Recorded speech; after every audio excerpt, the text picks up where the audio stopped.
玉姐，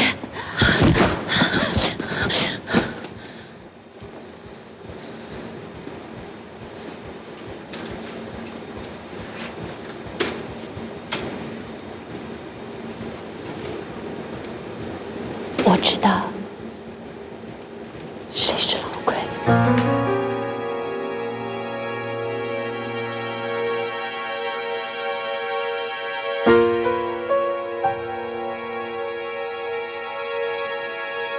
你什么时候知道？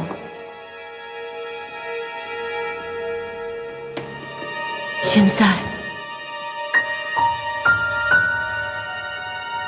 林宗也是你们的人。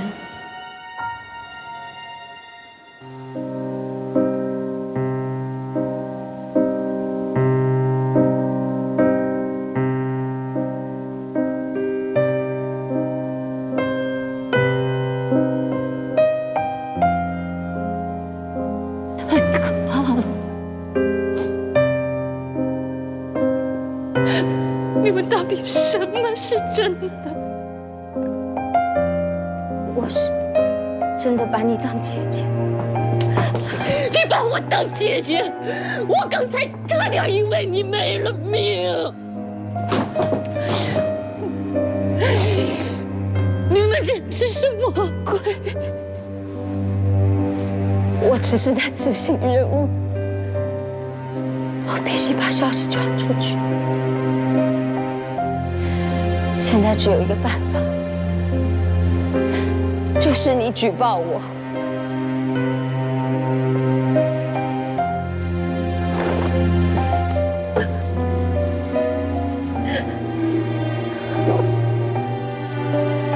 都什么时候了？情报比命还重要吗？啊！都死了这么多人了，我不要你死，我要你活着。我没有时间了。你拿着这包烟，就说是在我床底下找到的。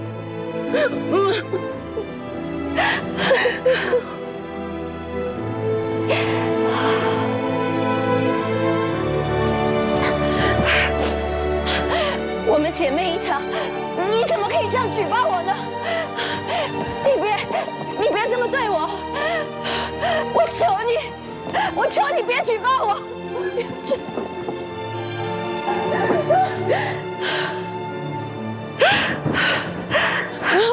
我举报。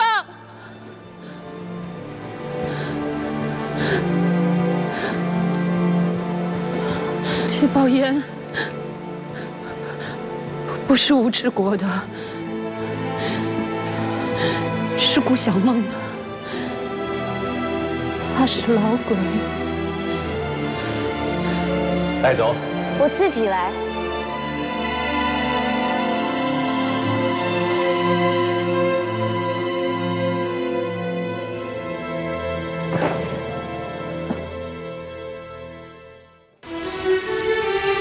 小梦牺牲了自己，她把信息缝在了自己的内衣上，信息跟着她的尸体被送了出去。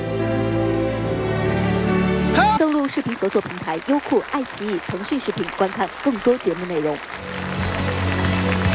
好难啊，这个戏，超难。谢谢4位演员。其实只有第一场戏，楚生跟刘孜的。我觉得一上来他就是先声夺人，我是接受的，而且我觉得两个演员都很有趣。从第2场开始到第3场再往后，我就会觉得这个交流都是我很难接受的一种表演。伊能静他们俩有一段戏就互相在用胶条贴那个窃听器，就从那儿其实我就开始打了一个疑问，因为如果你能知道窃听器就在那几个位置上的话，我其实有点不太相信这个事情。我们顺着说，那第一幕出来的时候，楚生出来，你摘自己的手套，然后非常烦躁和愤怒的去丢那个手套，我不是特别理解这个情绪。然后我觉得2个女演员，坦白讲，我真的很心疼你们，哭成这样很累的。我自己是女演员，我知道这个是非常非常难的。曾经我们这个舞台上，我们演过《风声》，当时是刘敏涛姐姐演的是刘孜的同一个角色，辛芷蕾演的是静姐的。我们2个女演员今天的表现，其实最大的区别是没有克制。刘孜姐有一句台词说：“太可怕了，你们到底什么是真的？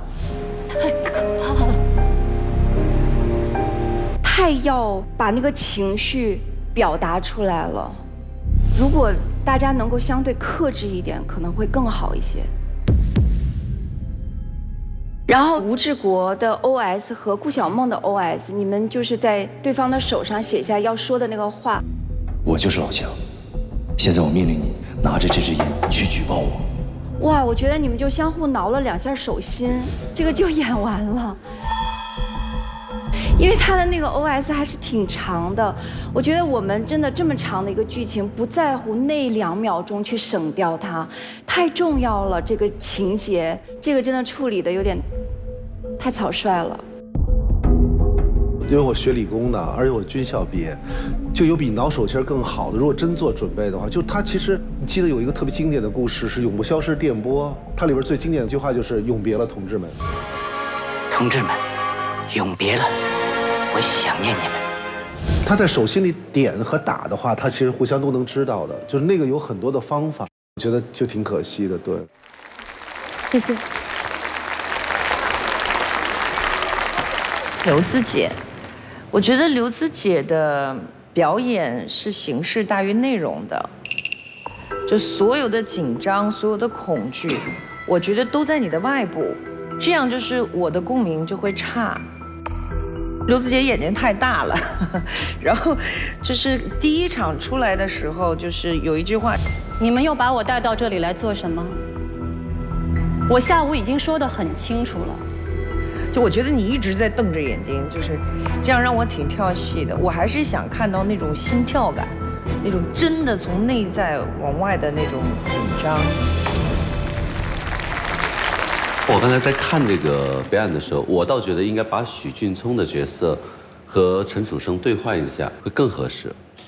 因为许俊聪的长相嘛，如果去演那个审讯的那个人的话，他会特别不费力，我觉得。刘孜姐当时也建议过，希望君聪可以和楚生换一下角色。如果您愿意演反派的话，我觉得那是最好的选择。关于这个角色的话，我就是奔着吴志国选的。这个就是我吧，09年到北京演戏，然后今年是2020年，一共演了11年的戏。然后应该是在8年前，我演了一部戏叫《刘海柱》一个角色。姓潘的小子啥前从你这出来，你告诉我一声。我叫刘海柱。最近的8年呢，所有找我演的角色全是社会大哥，再不就是穿貂的，然后戴个大金链子。漫长的11年，我的北京的演艺生涯，一个好人没演过。特别渴望，特别期待能演一个好人。请问老师们，就是一个演员的形象真的会限制他的戏路是吧？就你的样子演好人是可以的，但是我今天觉得你是错过了一个演好人的机会。你的表演太流于表面了，无论是好人还是坏人，他都要走心。今天最大的问题是你演了一个好人，但是演了一个没有走心的好人，所有的细节你都忽略掉了。所以我觉得这个跟好人和坏人也没有什么直接的关系。但你的形象，谁说你的形象只能演坏人了？不是的呀，你笑起来也很善良呀。谢谢子怡老师。所以是真的是表演的方法问题。就刘孜姐碰到我，真的很倒霉的感觉，很感谢遇到好的演员的时候，他一直能够刺激你。我觉得这次来真的收获非常非常的大，所以也非常感谢台上的每一位老师，非常感谢。我觉得楚生真的进步特别大，楚生的进步是哇1日千里，我觉得他特别努力，真的非常棒。谢谢。